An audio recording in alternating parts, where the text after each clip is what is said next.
তো তুমি যে ওই মেধাখান যে রেজিস্ট্রি করে দিয়েছেন তো কত টাকা দিলেন?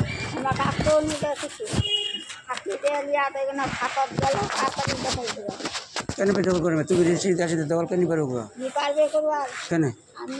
তো তোমার জায়গাটা তো তুমি তো বেঁচে দিলেন, তো কারোর হাতে হচ্ছে ওখানে? জায়গাটা কি মোর শ্বশুরের জায়গাটা ছিল। তোমার শ্বশুরের তো এগুলো কার হাতে হচ্ছে জায়গাটা?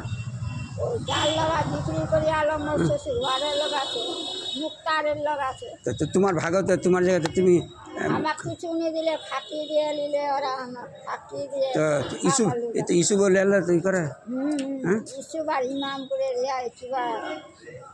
এবার নামটা হামেদ ওরা খালি জোর করে আমার খালি লাগে কানটা মুখে আসে তাহলে তোমার কাজও নিবে আর কেন নিয়ে এলো? বাড়িতে কাজ হয়ে গেছে তোমার কোটা শুনে দখল না পারলে কাউকে হয়তো কিছু টাকা নিয়ে দিলে আর নিয়ে নে তোমার করে যে আমি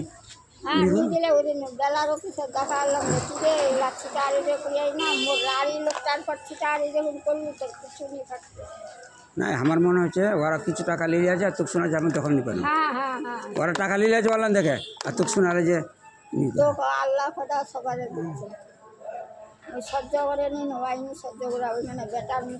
আর ওই চাকনাটি যে আসেনি চুল কাটবো বা কী করলে নাই প্রধান মেম্বার ই করে আছে বা বাড়িতে রাখবে বা কার ই করে পারবে না, ওটা প্রধান মেম্বার থেকে আমাকে এমনি শোনালে চাকনাটিতে তো মুতে পড়ে আছে মোরে নুকায় আসে চুল কাটবা। হ্যাঁ নুকায় দেখা করে যাবা এগুলো কোনা থাকে কোয়েল বলবে বেটি বাড়ি থাকছে কি কোনা থাকে বেটির সঙ্গে মিলে এমনি শোনা দুটা চাকনা আসছে ওদের দেখা করে আসবে সিনিয়া চাকনাটা তা ই বলে ভাই বাড়িতে নিয়ে থাকা যায় কোনা থাকা যায় নিয়ে থাকা যাবে ওই চ্যানেল সঙ্গে আমার গল্প হলো আমি দেখলাম এবারে ওই যে কাগজ দিয়েছে কিনে দিয়েছে আমি ওই ভিডিওটা না গিয়ে বুঝলি না ঘরেতে যে মুক্ত হচ্ছে না। দেখো তুমি গোটা জুড়ে তোমার নিজের কাগজে থাকবে না, এবার যেটা বেঁচে যাচ্ছেন ওটা তো অগ্রাম বেশি ঘরা তলে তলে এইগুলো আছে তবু নাই তবু তুমি পুলিশে করে দেখ আমি এরা আমার কাজ করার জন্য টাকাটা খায় আছে আমার কাজই নি করে তোমার টাকাটা কে দেবে? তোমার কাজই টাকাটা কে দেবে? তুমি অগ্রাম কেস করে দেবে বুঝলেন করবো এইভাবে। আসসালামু আলাইকুম। আমি যে কাগজটা দেখাচ্ছি এই ঘটনাটি হচ্ছে আমাদের মালদা জেলা চাঁচল থানা মতিয়ারপুর অঞ্চলের মতিয়ারপুর গ্রামের বাসিন্দা উর্মিলা দাস। এ বেচারা বিধবা, স্বামী নাই, ছেলে নাই, মেয়ে আছে।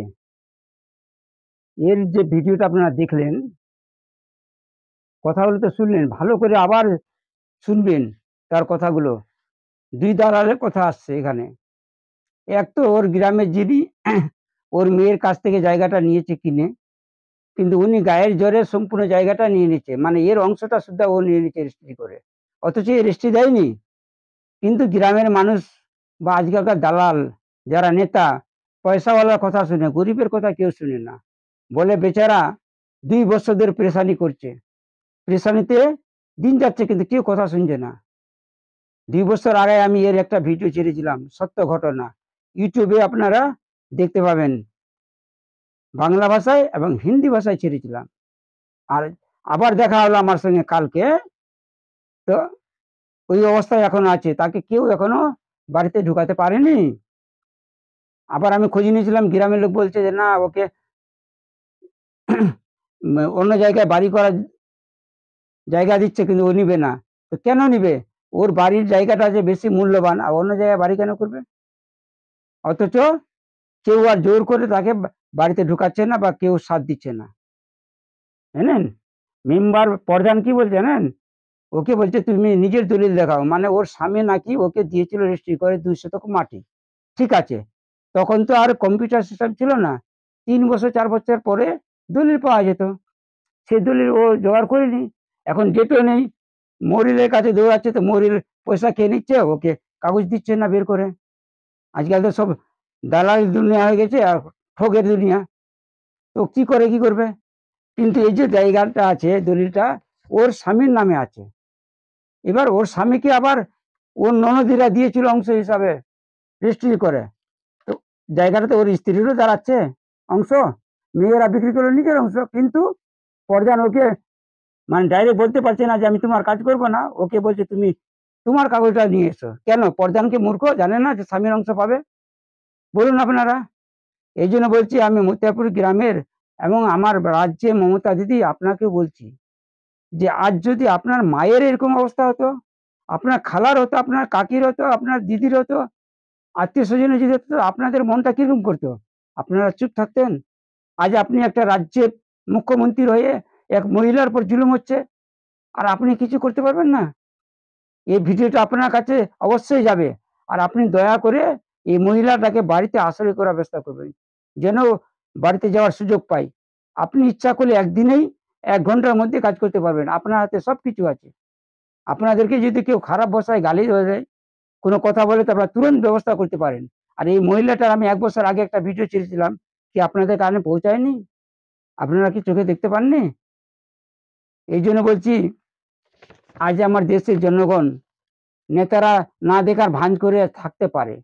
এইবার এই ভিডিওটা আপনারা দয়া করে প্রত্যেকেই চেষ্টা করবেন একে অপরের কাছে পৌঁছাবার, যেন মমতা দিদির কাছে পৌঁছায়। যেন ও দেখে এবং মহিলাটার উপর দয়া করে যেন তাড়াতাড়ি ব্যবস্থা করে। এটাই, আমরা আর কিছু চাই না। আমরা চাই শুধু যেন শান্তিমতো ও ঘুমাতে পারে, নিজের বাড়িতে থাকে। ব্যাস, আর কিছু নেই।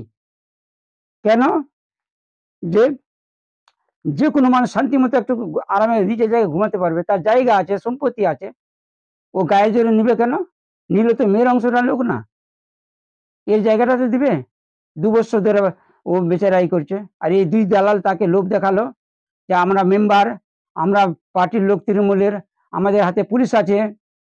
হ্যাঁ, আমরা তোমাকে বাড়িতে ঢুকিয়ে দিব। ঘুষ দিতে হবে পুলিশকে। এরকম লোভ দেখালো এই ২ দালাল ২ গ্রামের। আপনারা গল্পটা শুনবেন মহিলাটার, তারপর ২ দালালের নাম আসছে। ওই ২ দালাল একে লোভ দেখালো। এর কাছ থেকে ১.৫ বিঘা জমি রেজিস্ট্রি করে নিয়েছে। ৫০ শতক মাটি, মেধা জমি। জানেন? এবার আপনি বলেন এরা রেজিস্ট্রি করে নিল, অথচ পুলিশ দ্বারাই ওকে বাড়িতে ঢুকাতে পারেনি। আর ও কি বলছে একে? আমরা জায়গার দখল পাচ্ছি না। একে উল্টা সিধা পড়াচ্ছে। আমার তো মনে হচ্ছে এরা জায়গাটা বিক্রি করে দিয়েছে ওর কাছে। যার হাতে জায়গাটা আছে। আর এরা বলছে যে না আমরা এই দখল পাচ্ছি না। বলুন আপনারা। যে এক তো ওর বাড়িটা নিয়েছে, ও ওদিকে ঢুকতে পারছে না। এরা ফাঁকি দিয়ে ১.৫ বিঘা জমি নিয়ে নিল। এইজন্য বলছি মমতা দিদি, আপনি আমার রাজ্যের মুখ্যমন্ত্রী। আপনার হাতে অনেক ক্ষমতা আছে। আপনি দয়া করে একটা মহিলা হয়ে মহিলার যদি উপকার না করতে পারেন, তাহলে কার করবেন? ভোটের সময় আপনারা আসেন, আর ভোটের সময় কাউকে পাওয়া যায় না। এইজন্য এই ভিডিওর মাধ্যমে আপনাকে বলছি আপনি দয়া করে এটা অতি শীঘ্রই ব্যবস্থা করবেন। বেচারা দিদির বাড়িতে থাকে বড়ই, বড়ই থেকে এসে ভোট দিয়ে গেল। বলুন আপনি এখানে থাকতে পারছেন না, অথচ ভোট দিয়ে গেল। আপনি খোঁজ নিয়ে নেবেন মমতা দিদি। আর আজ এই বিধবা মহিলার উপর এরকম জুলুম হচ্ছে। এই জুলুম থেকে তাকে বাঁচান। এটাই আপনার কাছে অনুরোধ। এই দেখুন তার স্বামীর অংশের কাগজ। আমি মিথ্যা খবর দিতে পছন্দ নেই। আমি যেটা দেখাবো রিয়েল দেখাবো। এইজন্য দয়া করে আমার জনগণ, আমার রাজ্যের প্রত্যেকটা মানুষের কাছে আপনারা এই ভিডিওটা শেয়ার করবেন। ভালো লাগলে ইউটিউবে সাবস্ক্রাইব করবেন এবং ফেসবুকে ফলো করবেন। ব্যাস, এটাই আমি আপনার কাছে অনুরোধ, যেন এই মহিলাটা বাড়িতে যেতে পারে, থাকতে পারে আরামে। এটাই অনুরোধ। আপনারা দয়া করে নিজের মা মনে করে, দিদি মনে করে